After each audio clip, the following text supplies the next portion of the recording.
एक diabetic patient की सच्ची कहानी। Confession of a common man. मैं एक डायबिटिक पेशेंट बोल रहा हूं। आज सुधर जाओ, वरना कल तुम भी मेरे जैसे कहलाओगे। और फिर हॉस्पिटल, रिपोर्ट्स, इंजेक्शंस, टैबलेट्स। जिंदगी एक प्रिस्क्रिप्शन बन जाएगी। इन दवाइयों की चक्की का हिस्सा तुम्हें नहीं बनना है। मैं कोई खास इंसान नहीं हूं। मैं कोई शराबी नहीं था। मैं कोई आलसी इंसान नहीं था। मैं वो इंसान था जो सुबह सबसे पहले उठता था और रात को सबसे आखिर में सोता था। मैं मेहनत करता था अपने बच्चों की पढ़ाई के लिए, अपने माँ बाप की दवाइयों के लिए, अपनी पत्नी की छोटी छोटी खुशियों के लिए। लेकिन अपनी सेहत के लिए मेरे पास कभी टाइम नहीं था। अब सुनो असली कहानी। ये बीमारी उस दिन शुरू नहीं हुई जिस दिन रिपोर्ट में शुगर निकली। ये बीमारी शुरू हुई उस दिन जब मैंने कहा, आज काम ज्यादा है, वॉक कल कर लेंगे। एक बिस्किट से क्या होगा?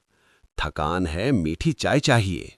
हर रोज मैंने अपने शरीर की आवाज म्यूट कर दी।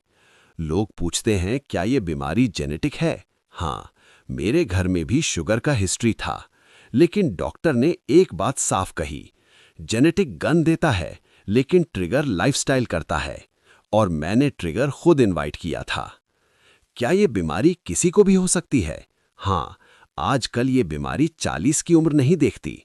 25 साल का लड़का ऑफिस में बैठा हुआ, दिन भर स्क्रीन, रात भर स्ट्रेस, खाना डिलीवरी ऐप से, और डायबिटीज धीरे धीरे अंदर घर बना रही है। वो भी एक नॉर्मल दिन था। मैं रिपोर्ट लेकर डॉक्टर के सामने बैठा था। डॉक्टर ने बिना मुझे देखे कहा, शुगर कंट्रोल में नहीं है। उस एक लाइन ने मेरे दिमाग में 1000 सवाल खड़े कर दिए। क्या मैं ठीक हो जाऊंगा? क्या अब लाइफ नॉर्मल रहेगी? क्या मैं फैमिली के लिए बोझ बन जाऊंगा? और फिर शुरू हुआ असली खेल। हर महीने वही सीन, लाइन में खड़े डायबिटिक पेशेंट्स, सबकी आंखों में वही डर। कोई इंसुलिन सीख रहा है, कोई डायलिसिस की बात सुन रहा है। तब समझ आया, ये सिर्फ शुगर नहीं है, ये स्लो पॉइजन है। अब घर के अंदर की सच्चाई। घर वाले प्यार करते हैं, लेकिन हर बार खाने पर एक नजर, ज्यादा मत लो, ये तुम्हारे लिए नहीं है। धीरे धीरे खाना खुशी नहीं रहता, खाना डर बन जाता है। शादी में मिठाई रखी होती है और आप सिर्फ देखते हो। कोई मजाक में कह देता है, अरे शुगर वाले हो, पर कोई नहीं समझता ये लाइन कितनी चुभती है। पहले पहले जिंदगी आसान लगती थी।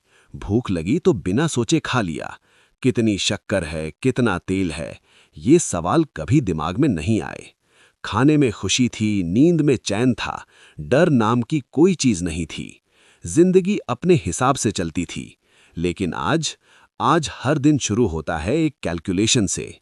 ये खा सकता हूं या नहीं, कितना खा सकता हूं, इसका असर शुगर पर क्या पड़ेगा।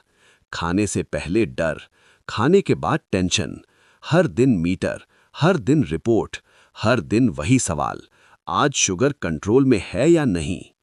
दोस्तों, कड़वी लेकिन सच्ची बात सुनो। डायबिटीज सिर्फ शरीर की बीमारी नहीं है।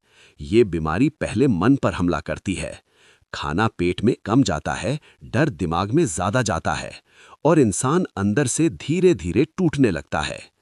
पहले हम जिंदगी जीते थे, आज जिंदगी को नाक तौल कर जीते हैं। मेरी सबसे बड़ी गलती पता है क्या थी? मैंने सिम्टम्स इग्नोर किए। थकान, चक्कर लगना, बार बार प्यास लगना। अगर तुम भी इन्हें इग्नोर कर रहे हो तो तुम भी उसी रास्ते पर हो। आज सुधर जाओ, वरना कल तुम्हारी पहचान एक डिजीज बन जाएगी। अब सॉल्यूशन, उम्मीद की एक किरण, साइंटिफिक रियलिटी।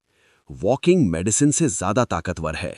रूटीन मोटिवेशन से ज्यादा जरूरी है। प्रॉपर स्लीप स्ट्रेस से बड़ी दवा है। आयुर्वेदिक सपोर्ट डॉक्टर से पूछकर। मेथी दाना, करेला, जामुन के बीज, योग और प्राणायाम। याद रखो, डायबिटीज हार नहीं है, ये डिसिप्लिन की परीक्षा है। मैं ये कहानी डराने के लिए नहीं बोल रहा। मैं चाहता हूं आप हॉस्पिटल की उस लाइन में मेरे बगल में खड़े ना हो। आज सुधर जाओ, क्योंकि कल बहुत महंगा पड़ता है। डिस्क्लेमर, ये वीडियो केवल अवेयरनेस के लिए है। किसी भी इलाज से पहले डॉक्टर की सलाह जरूर लें।